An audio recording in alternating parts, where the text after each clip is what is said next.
Here goes Davis. Oh my God! Davis is going to run it all the way back. Auburn's going to win the football game. Hello and welcome to this episode of War Eagle Weekly. How we doing, Josh?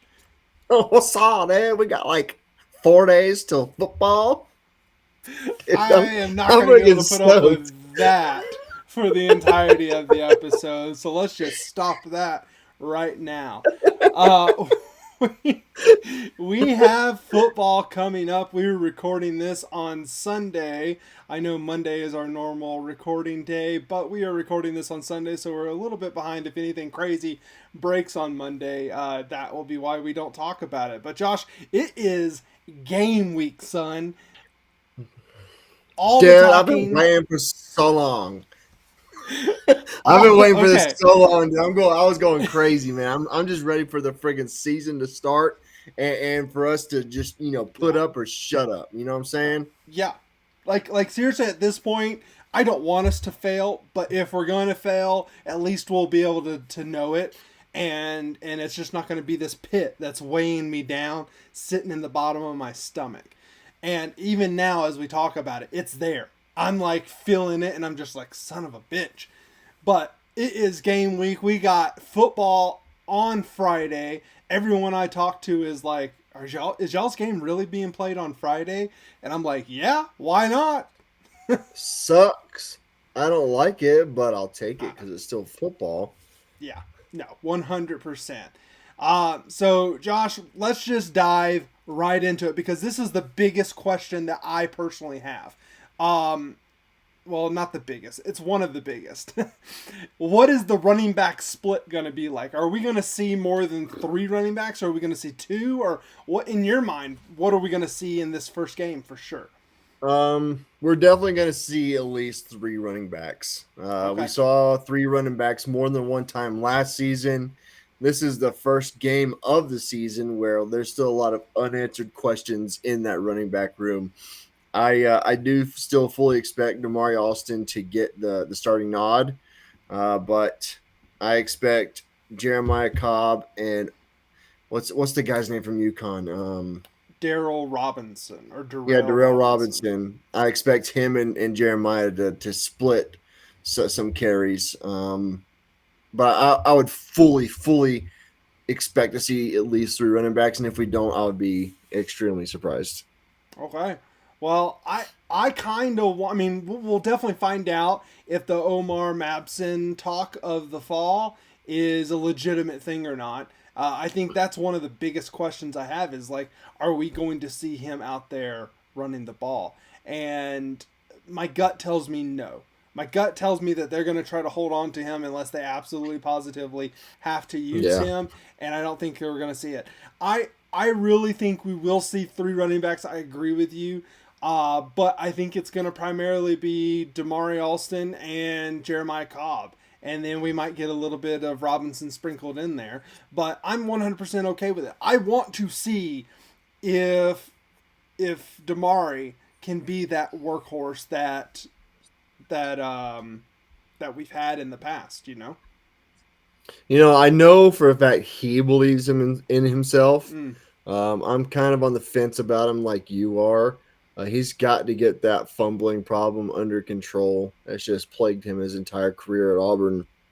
But this is definitely his moment to shine and show everybody what he is capable of. And let's put this Mario Fannin 2.0 accusations to rest, so he can finally break out and be that player that he believes he can be. I want to believe in him, but that's one of the players where I'm just cautiously optimistic about. So extremely cautiously. So my other thing is does it even matter if he's not?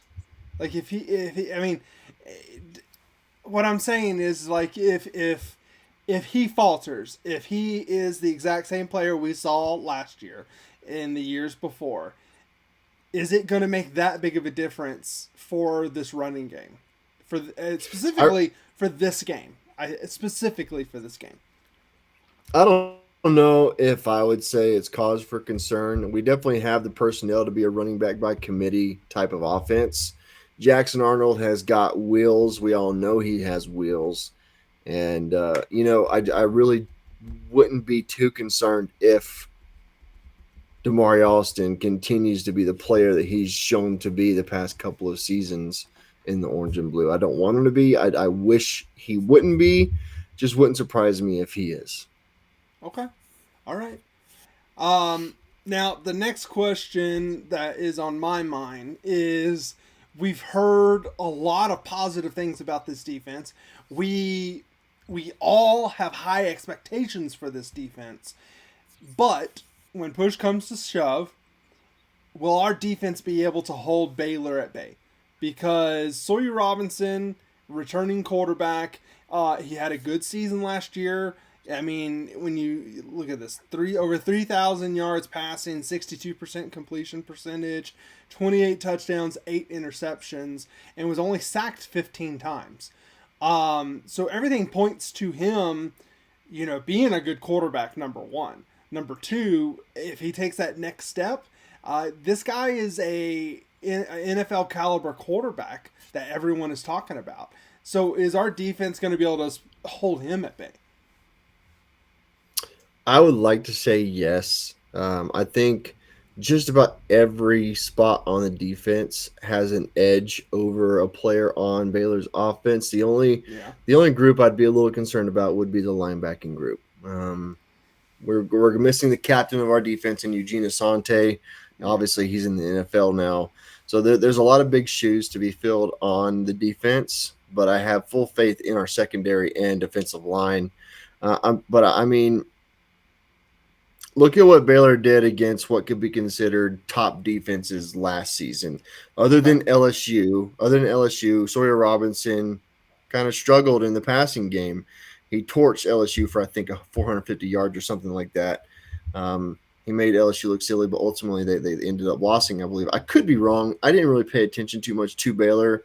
I watched the Baylor-BYU game, embarrassing for Baylor. And BYU, I think, was in the top 3 or top 2 defenses in the Big 12 last year. Auburn's defense is going to be very good. It was fairly good last year. I think we're going to take a step forward this year and be even better than last year. Yeah, no, I kind of agree on it. We've talked about it all off season that I am just booging like nobody's business leading into the season. Unlike myself, 100%. I'm usually the pessimist of the group, but I have been booging like crazy this offseason, and it just feels like everything is in place for our defense to shut them down. We have heard nothing but our defensive backs just punishing our wide receivers and making life the most miserable thing in the world for our wide receivers. And we are widely considered to have I would say, a majority of people consider us to have a top 5 receiving core in the country. A lot of people saying top 2. I'd say top 3. Yeah. And so I kind of, hedged my bets a little bit saying top 5. But this defensive back group was talked about as if they were making life the most difficult thing in the world for these wide receivers. And so that gives me a lot of confidence. Keldrick Falk is going to be Keldrick Falk. I think if there is a guarantee out there for this game, he is going to show up because he has always showed up. There's never been a moment where I'm just like, man, I really wish we got a lot more from Keldrick Falk. It's not even just about Keldrick Falk there. It's about Amars Williams. It's about Kieron Crawford. It's about all of our defensive tackles. It's about who you want to double team to let the other person through. Because no matter what, we're going to be creating pressure. It's just who's going to be doing it. Yeah. Yeah. No, I fully believe that we are in a good spot to be able to handle Baylor and this offense, especially with them losing their number 2 running back and their wide receivers being, I think Zach Blackerby hit the nail on the head. I think some of these defensive backs are going to be like, holy shit, I'm not having to line up against Eric Singleton, or holy shit, I'm not having to worry about Cam Coleman or Malcolm Simmons. They're going to be just, I don't want to say pedestrian wide receivers, but in comparison, pedestrian wide receivers. They're going to be just your Yes. normal run-of-the-mill wide receivers. And I think this sets the tone for the whole season, and it'll be a great indication.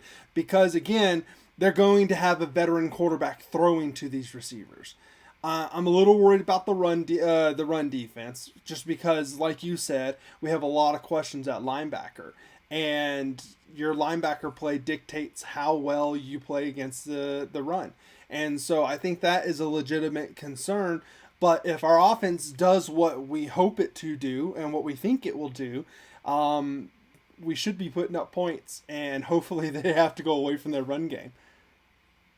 That's what you want to make them one dimensional. Mm-hmm. I really hope they're able to, because like you already mentioned, they're already thin at running back before the season even started. I think Sawyer Robinson is a really good quarterback. I think our defense is Ooh. better than Sawyer Robinson is a quarterback. Okay. I thought you were about to say something pretty controversial, but you didn't go quite there. I know you wanted to. I could see it in your eyes. So here, real quick, who is going to make the most impact on both sides of the ball for you? Start with offense. Well, okay, singular player. Yes, one person that's Okay. going to make the biggest impact. Offense, I mean, this is such a cookie cutter answer, but it's going to be Jackson Arnold. He's going to be the one that dictates the pace of the offense. He's the one that obviously dictates who gets the ball after the ball is snapped. And he's the one, if the running game falls short, he's the one that everything falls on. His shoulders are going to have to carry everything if our running game falls short. So it's definitely Jackson Arnold on the offense. Okay, I'll give you my offensive player. I think it's going to be Eric Singleton. I think it's going to be the Eric Singleton coming out party. I think Cam Coleman's going to have a good game, and he's going to do Cam Coleman things. But I think a majority of the Auburn fan base and a lot of your people that weren't familiar with the fact that we got the number one wide receiver in the portal, they're going to be like, wait, who the hell is that guy? And I think we're gonna have that from Eric Singleton. It feels like he's gonna bust onto the scene and really put his stamp on this team and our team performance. Defense, I'm gonna jump over there. I want to answer before you do. I think it's going to be one of the safeties. This one's a little bit of a. Oh man, I think it's a wild card in the sense that I think it's going to be Anquan Fagans. I think The freshman. The freshman, new boy. He was such a ball hawk in high school. He always found a way to find the ball, and we haven't heard a lot about him this fall. And so I don't know how much he's going to play, but something in my gut tells me he's going to see the field and he's going to make a huge play and he's going to get the ball. I think that So he's the one that stands out the most. I'm trying to allow for you to still use Keldrick Falk because we all know. Well, I'm not going to use Keldrick Falk. Okay, well Keldrick Falk is. I'm not going Keldrick Falk. See, I didn't want to go with the cookie cutter answer. Keldrick Falk is definitely the focal point, but he's not the one that I think is going to stand out the most. Okay, who? Because he stands out no matter what. I think. I said who's going to make the most impact. That's the question. Who's going to make the most impact? Sorry, semantics. I think this player is going to. This player is going to answer a lot of the questions that we have at the linebacker position, and I think that player is DeMarcus Riddick. We all saw what he could do last season. He was finding the ball every time he was on the field. He may have had a crappy spring, according to himself and coaches, but I've heard nothing but amazing things, Perry Thompson level things about DeMarcus Riddick during summer camp and fall camp. Everything about him has been he's just taken that step forward where he's going to be a leader on this defense. I don't know if he's going to be a starter. I definitely think he is going to make his name known on Friday night. Okay. All right. I mean, that works for me. So, Josh, before we finish the episode, do you have any bold predictions? I do actually. This one is actually pretty bold. I I think. felt like the whole episode you have just been biting. You've just been biting for it, man. Now, I've kind of already hit or hinted at this at earlier in the episode. I think the position group that's going to make the biggest impact the entire game is going to stand out the most is our secondary. Our secondary, I feel, is going to really make Sawyer Robinson's night a living hell. I don't think they're going to make it easy. I think he is going to get frustrated, and I think it's going to result in a lot of coverage sacks. Okay, all right. Hey, I'm all for that bold prediction. I got one right here, and I think it kind of goes along with some of the things that we've talked about, specifically our topic. I think we're going to have at least 200 yards rushing in this game. Wow, even with all the question marks at running back. Yeah. Is this like running backs and quarterbacks, or is this strictly running backs? Running backs and quarterbacks. I think we get a lot of answers on the running back split. I think Jeremiah Cobb is going to have a big game. I'm still not sold on Damari Alston. I want Damari Alston to be that dude. I really do, because I love the guy. You cannot call yourself an Auburn fan and not root for Damari Alston. And so that is not what this is. He stuck it out during the potato famine and is finally getting his time to shine. You know, I do hear that Jeremiah Cobb is getting a lot of snaps at slot. He's not taking snaps strictly at running back. We all know he can catch the ball. We all know he can run a route. So there's a chance he's more involved in the passing game than the running game. Well, I still think that we're gonna have a big night running the ball. We're gonna get out ahead. I hope so, man. We're gonna be up by big digits, and so they're gonna start running the ball and not show the full playbook on the passing game. Josh, I want you to tell the people where they can get us, where they can find us, and before we get out of here, man. Use your fingers, go online and type in War Eagle Weekly in any social media platform you use. We're gonna be on there. We upload as much as we can. It's just a fun time, dog. Let's get it, Dad. I cannot get enough of that voice. It's so annoying. I just want to punch you. Unfortunately, we are separated by many, many miles. Josh, once again, it is game week, son. War Eagle. Week. War damn Eagle. There goes Davis. Oh my God! Davis is going